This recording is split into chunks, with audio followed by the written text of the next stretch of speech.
श्री स्वामी समर्थ. जय जय स्वामी समर्थ. माझ्या स्वामी भक्ती चॅनलमध्ये सर्वांना नमस्कार. 10 मे रोजी आहे अक्षय तृतीया.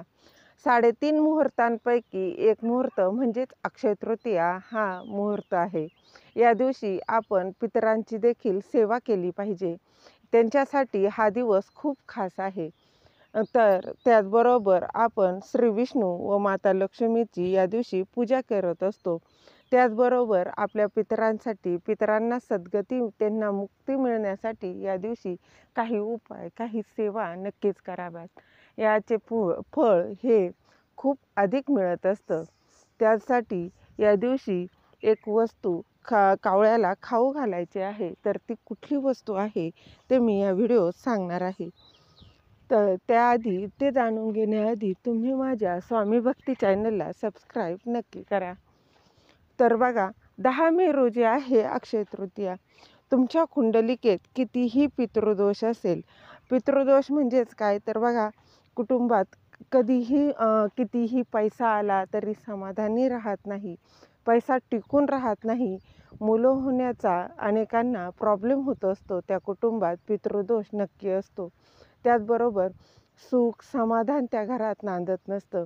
काही ना काही कारणांनी त्या घरात सतत भांडणं, वादविवाद होत असतो. कुटुंबाला शांतता अशी त्या कुटुंबात राहत नसते. त्याचबरोबर पितृदोष हा एकदा लागला की तो 3 पिढ्या जात नाही. त्यासाठी या दिवशी काही उपाय केले तर नक्कीच सद्गती मिळत असते. पितरांना तृप्त केलं तर ते आपल्याला चांगले आशीर्वाद देतात. तर या दिवशी काय करायचं आहे, तुम्ही ब्रह्ममुहूर्तावर उठायचं आहे. आपली रोजची कामं आटपून काही पितरांसाठी काही गोष्ट करायची आहे. तर ती गोष्ट आहे, कावळ्याला एक वस्तू खाऊ घालायची आहे. तर यासाठी तुम्हाला काय करायचं आहे, एक वाटीभर तांदळाचा भात करायचा आहे. त्या भातामध्ये मीठ टाकायचं नाही आणि भात तयार करायचा आहे आणि तो तुमच्या घराच्या बाहेर कावळ्याला खाऊ घालायचा आहे.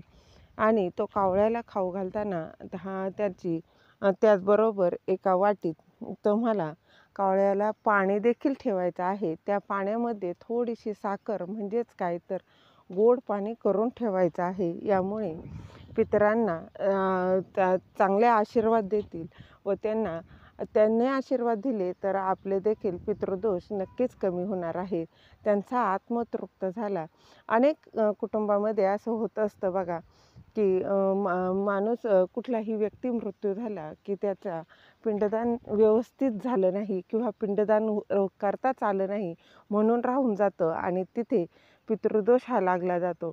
किंवा पितरांना व्यवस्थित त्यांचं मानसन्मान जो असतो तो भेटला नाही. म्हणजेच काय तर ते गेल्यानंतर त्यांचा काही विधी असतो, तो विधी झाला नाही की मग पितृदोष हा लागत असतो. त्यामुळे या अक्षय तृतीया हा पितरांसाठी अतिशय खास दिवस आहे. त्याचबरोबर करापूजने हा देखील विधी असतो, तो देखील केला जातो. त्यामुळे या दिवशी पितरांची जितकी सेवा करता येईल तितकी करा.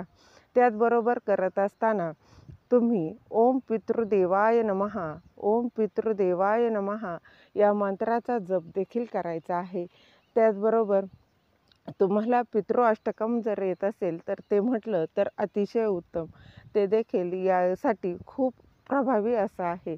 नाहीच तर किमान ते एवढं तरी केलं तरी पितृदोष कमी होण्यास नक्की फायदा होतो. एकदा का पितृदोष कमी झाला तर तुमच्या ज्या काही समस्या आहेत, काही अडचणी आहेत, त्या नक्कीच कमी व्हायला मदत होणार आहे. कारण अक्षय तृतीया हा दिवस असा आहे, त्या दिवशी केलेली सेवा, उपाय कधीच वाया जात नाही. त्याचे फळ हे अखंड राहत असतं, अक्षय राहत असतं. नावाप्रमाणेच त्याचा उपाय आहे. त्यामुळे या दिवशी श्री विष्णूंबरोबर माता लक्ष्मी आणि त्याचबरोबर पितरांची सेवा करायला अजिबात विसरू नका.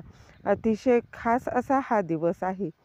झालेली सेवा महाराजांच्या चरणी अर्पण करते. दिलेली माहिती तुम्हाला आवडली असेल तर लाईक करा, शेअर करा, सबस्क्राईब करायला विसरू नका.